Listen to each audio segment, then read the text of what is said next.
Queridos amigos, estamos de regresso a fim de darmos continuidade aos estudos que temos feito da obra Vida e Sexo, obra do Espírito Emmanuel em parceria com o médium Chico Xavier. Estamos estudando esta obra capítulo por capítulo e este é o canal de vídeos Raciocínios Espíritas. No tema de hoje, estaremos abordando a questão que é abordada por Emmanuel no capítulo 3, capítulo intitulado Namoro. É interessante e curioso Emmanuel não deixar de considerar essa experiência psicológica interessante e muito importante do desenvolvimento afetivo, interpessoal, social, psicossexual da criatura humana, particularmente quando na juventude, em concomitância com a puberdade, o desenvolvimento dos órgãos anexos e toda uma série de características que tipificam a adolescência, quase sempre na adolescência, inicia-se a experiência do namoro na juventude, que é uma vivência psicológica muito interessante. E Emmanuel, conforme de praxe nessa obra, seleciona um item de muita profundidade, né? Um item, inclusive, de grande sabedoria, né? de uma delicadeza e de uma espiritualidade muito especial da obra de Allan Kardec. Ele seleciona a questão número 291 de O Livro dos Espíritos, que está colocada nessas palavras. Além da simpatia geral, resultante da semelhança, os espíritos se consagram recíprocas afeições particulares? E a resposta do mundo espiritual: sim, como entre os homens. Quando, porém, o corpo está ausente, o laço que une os espíritos é mais forte, porque então esse laço já não mais se acha exposto às vicissitudes das paixões. Interessante essa colocação que Emmanuel traz, né, citando Allan Kardec como sendo aí o trecho inicial com o qual ele começa a abordar a temática e do qual ele extrai essa referência, né, por meio do qual ele se fundamenta para desenvolver o seu tema, tendo como base sempre a codificação kardeciana. É como se Emmanuel dissesse em cada capítulo da obra, citando um trecho da codificação, que nós podemos ver que na própria codificação há, em germe, em rudimentos, elementos que possam fazer com que a gente chegue a essas conclusões e também conceitos a partir dos quais ele partiu para desenvolver, para explicitar, para estudar, né, determinados conceitos, mas que ele não partiu do nada, porque tem referência, né, e tem raízes na própria experiência do codificador Allan Kardec. Então é interessante essa colocação, né, que Emmanuel traz, né, porque o namoro é uma espécie de experiência psicológica de treinamento para a maturidade. Por isso que nós dissemos que começa quase sempre na juventude, na adolescência, quando a reencarnação parece se completar, né?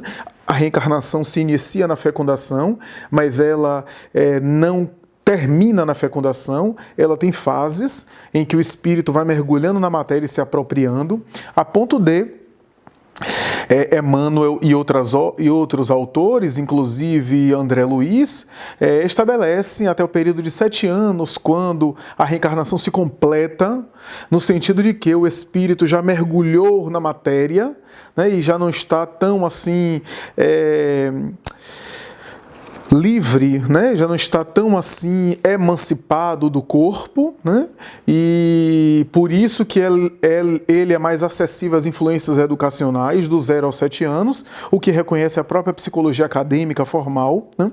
E a partir dos 7 anos em diante, né, a segunda infância e no início da adolescência. No entanto, O espírito Filomeno de Miranda e outros autores costumam dizer que, embora a reencarnação se complete no sentido de que já existe vínculos mais fortes do espírito com o corpo, ela atinge a plenitude quando o indivíduo alcança a puberdade. E Filomeno de Miranda vai explicar na obra Temas da Vida e da Morte que no momento da puberdade e da adolescência, a glândula pineal, que velava a sexualidade humana na infância, portanto era portadora da função de trabalhar os fenômenos sexuais de maneira automática, perde essa função de veladora do sexo, abrindo espaço para a puberdade, para o desenvolvimento dos órgãos anexos e, ao mesmo tempo, resultando essa glândula pineal na sua segunda função, que André Luiz chama glândula da vida mental, quando os fenômenos mediúnicos desabrocham e assim por diante. Todo esse introito, toda essa digressão, para fazer a consideração que, na puberdade, o espírito toma o patrimônio dele de maneira mais absoluta, e aquilo que ele estava mais ou menos adormecido, né, os conteúdos que estavam mais ou menos adormecidos no inconsciente, sem ele ter tanto acesso assim, né, daí a ideia da inocência da criança, da ingenuidade, esses conteúdos, as reminiscências do seu passado reencarnatório desabrocham. E Joana de Ângeles vai dizer que não é à toa que nessa fase também o espírito começa, em face da lei de causa e efeito, dos seus débitos, dos seus deméritos, passa nesse momento a sintonizar com outras mentes que fazem parte do seu passado espiritual. Particularmente, especialmente e geralmente, aquelas mentes com as quais ele se acompliciou negativamente no passado. Isso significa dizer aquelas mentes, aquelas criaturas, aqueles corações aos quais ele magoou, aos quais ele prejudicou e agora o reencontram no corpo físico, dando lugar às interferências perturbadoras, os processos de natureza obsessiva e, em alguns casos, o desabrochar da mediunidade de uma forma quase sempre conflitiva, ansiosa, inquietante. Tudo isso para dizer que a experiência, portanto, da adolescência, da juventude é algo muito especial. E Emmanuel vai falar aquilo que Joana de Ângeles também fala no livro Adolescência e Vida. Emmanuel fala também, dizendo que a função sexual é portadora de uma carga e um poder de atração. Emmanuel fala de um poder de atração, né? E Joana de Ângeles fala de uma carga rica de magnetismo que atrai os jovens, os adolescentes, em função desse fenômeno da sexualidade em desabrochamento. É nessa fase, já que a sexualidade, a libido, tem uma alta carga de criatividade, né? A libido é essa energia da criatividade. Joana de Ângeles, em uma outra obra, O Despertar do Espírito, vai dizer que se a libido que tem que se movimentar de alguma forma, não é direcionada para a criação das formas físicas através da coabitação física, carnal, sexual, é direcionada para a fecundação e criação das obras espirituais. E aqui, por obras espirituais, Joana explica que não é apenas a atividade religiosa, a ação devocional na religião, mas também a dedicação ao bem, ao ideal social, sociológico, ao ideal humanitário, a uma causa artística, cultural, de beleza, de literatura, de cultura, tudo isso, de ciência, tudo isso tem um alto nível que também utiliza-se a função sexual como forma de criatividade, porque é uma energia que tem esse potencial criativo. Mas o que chama a atenção do capítulo de Vida e Sexo, Namoro, capítulo, portanto, 3, é a colocação de Emmanuel a respeito do namoro, dizendo que essa atração entre os jovens, em cujo período muitos jovens acabam sendo atraídos sem o saberem e cujo poder magnético estamos muito distantes ainda de conhecer, são atraídos justamente para aquelas almas afins com as quais às vezes temos um vínculo, seja um vínculo do passado, seja uma afinidade no presente e que muitas vezes a libido está por detrás. A energia sexual está, de alguma forma, também funcionando.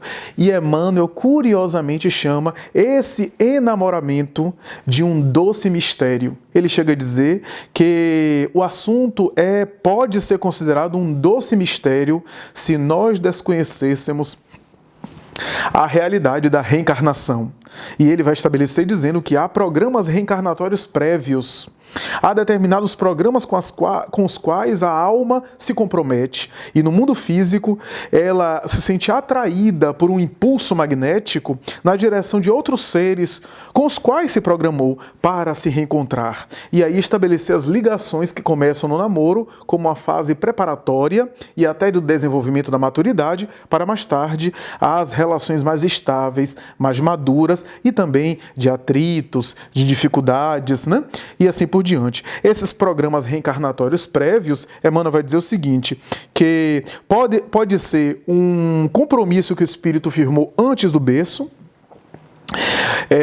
pode ser também almas com as quais a gente está comprometido por causa de delinquências passionais do passado, Emmanuel cita isso, né? Delinquências passionais pretéritas, isso é, nós nos envolvemos, às vezes inclusive na área sexual, de maneira perturbadora no passado, e agora voltamos e nos reencontramos para sublimar e para poder reeducar os sentimentos, né? Então, essa é uma questão interessante, né? Ou seja, almas que foram de alguma forma perturbadas por nós ou nos perturbamos reciprocamente e nos reencontramos para refazer isso, daí às vezes os atritos, as dificuldades, os ciúmes patológicos, os melindres, o complexo de inferioridade nas relações, o despeito, a desconfiança, porque são marcas e às vezes feridas de um passado com os quais nós nos delinquimos no passado. E, naturalmente, que há também programas prévios, às vezes programas harmônicos, e a alma se reencontra agora. E é óbvio que quando o Emmanuel fala isso e coloca essas questões, ele não está dizendo que toda ligação amorosa, particularmente do enamoramento, quer dizer que haja um vínculo do passado e é necessário agora os dois estarem juntos, darem prosseguimento ao relacionamento, é necessário agora dar seguimento para um casamento. Não. O namoro é uma fase de preparação de treinamento, até porque há vínculos estabelecidos no hoje, em que a alma opta pelas suas escolhas, já que ela também possui o livre-arbítrio, de se relacionar e se vincular a uma ou outra criatura. Nunca nos esqueçamos disso. Ainda que ela tenha um compromisso reencarnatório firmado, alguma programação específica aqui no mundo material, a alma pode escolher com seu livre-arbítrio. É óbvio que há consequências de natureza diversa, porque muitas vezes essas escolhas que são executadas no plano físico no momento, são escolhas feitas quase sempre precipitadas, e Emmanuel vai dizer isso no capítulo. São escolhas feitas de natureza puramente sensorial, no impulso apenas da libido, da sexualidade, um vínculo apenas material. E, naturalmente, essa relação acaba saturando e desgastando. O problema é que a gente se vincula a alguém numa decisão de agora, não pensando, não refletindo. Emmanuel fala isso.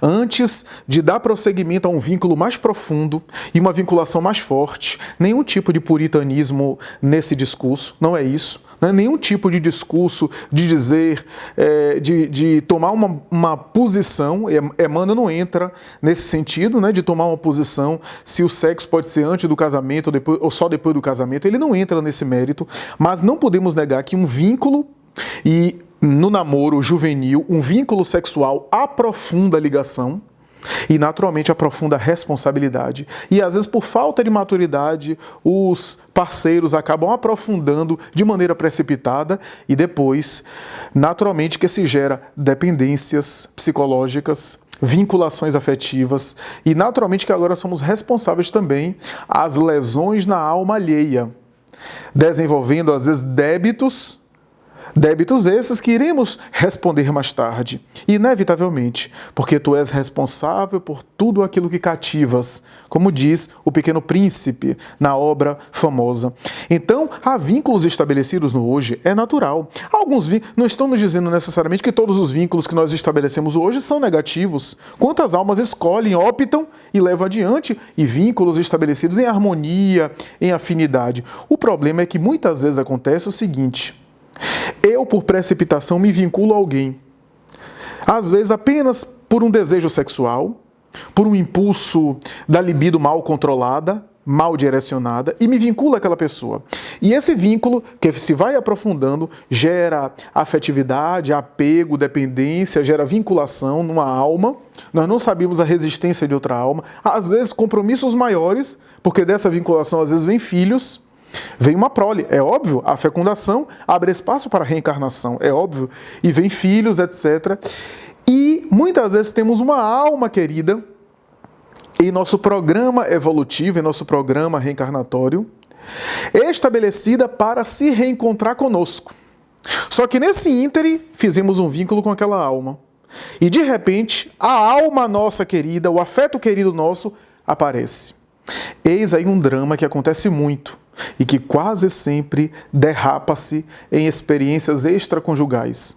Porque agora eu me vinculei a essa criatura que tem um vínculo comigo, e que se é consensual e nós aceitamos o rompimento, a dissolução, numa relação, por exemplo, matrimonial, é válido, mas muitas vezes há lesões na alma, e muitas vezes experiências extraconjugais para eu viver realmente com aquela alma que realmente era a alma da minha alma e que estava programado para mim. Veja como o assunto é muito delicado.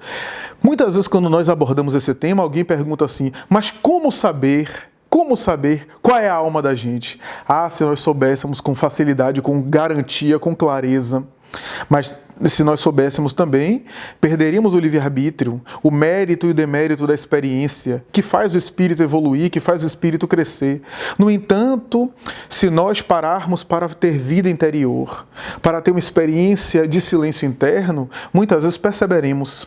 E às vezes faz com que a gente acabe reencontrando ou estabelecendo agora vínculos com aquela alma querida, já ela ou nós com outros compromissos que firmamos no meio do caminho. Então o assunto é muito delicado. Às vezes também faltou determinados merecimentos para nos encontrarmos desimpedidos, ou ela desimpedida, a alma querida, a fim de nós realizarmos a experiência. Mas tudo isso, diz Emmanuel, pode ser evitado no namoro. Antes de uma comunhão mais profunda, raciocinar, pensar, refletir profundamente. Refletir profundamente a respeito do vínculo que nós fazemos. Porque, do contrário, é melhor desfazer esse vínculo que começa do que mais tarde compromissos mais sérios e, naturalmente, repercussões mais negativas, repercussões mais dolorosas, principalmente quando há filhos que agora estão sob a proteção do casal e que sofrem o impacto também dos conflitos, das separações, principalmente quando as separações são dolorosas, é óbvio que marcam também a estrutura psicológica, a estrutura emocional dos filhos. O espírito Vitor Hugo, através de Divaldo Franco, costuma dizer o seguinte: há encontros que são desencontros. A pessoa encontra agora, estabelece um vínculo ou não, vai adiante ou não, olha aquela alma, né, e consegue discernir o que é desejo material do que é afetividade profunda, né, encontra e começa a estabelecer por primeira vez, por iniciação, uma nova amizade, uma nova afetividade ou um novo relacionamento, né?